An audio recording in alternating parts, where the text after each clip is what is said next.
Ilaria Bordenca torna a teatro, l'appuntamento è per stasera allo Spazio Temenos, stavolta sei anche nella veste di regista. Diciamo che ho cucito un ensemble di vari testi e Canti, Cunto e Foco della Sicilia Bella, che non racconta solo la Sicilia, ma diciamo prende la Sicilia come metafora per raccontare i vari dilemmi esistenziali e diciamo un po' la lotta tra bene e male, ecco. Diciamo che noi facciamo un teatro più da denuncia, ecco, però raccontata in maniera, come dire,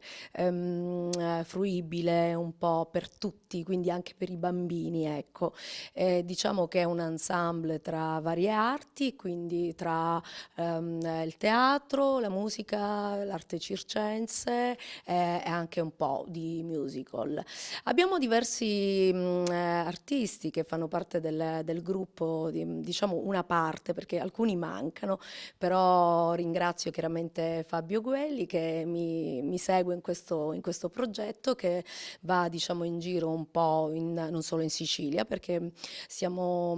abbiamo rappresentato Sicilia in Europa al Castello di Racconigi in Piemonte per il suo anniversario e poi chiaramente il nostro eccellente compositore musicista Graziano Mossuto, Fabrizio Campo, lui palermitano, il nostro circense e poi tutto il gruppo del bel canto condotto e diretto da Ina Infurna, il coro cantanti da Ina Infurna. Come dire, vi aspettiamo anche perché vi offriremo le tenute Cuffaro, grazie a Rosario Cuffaro offrirà questo vino eccellente con questo sommelier, faremo alla fine una degustazione per raccontare il rosso di Sicilia, il fuoco che è in noi, la passione di noi teatranti e chiaramente della Sicilia come messaggio universale. L'appuntamento dunque? Stasera alle 20:30 Spazio Temenos, Chiesa di San Pietro.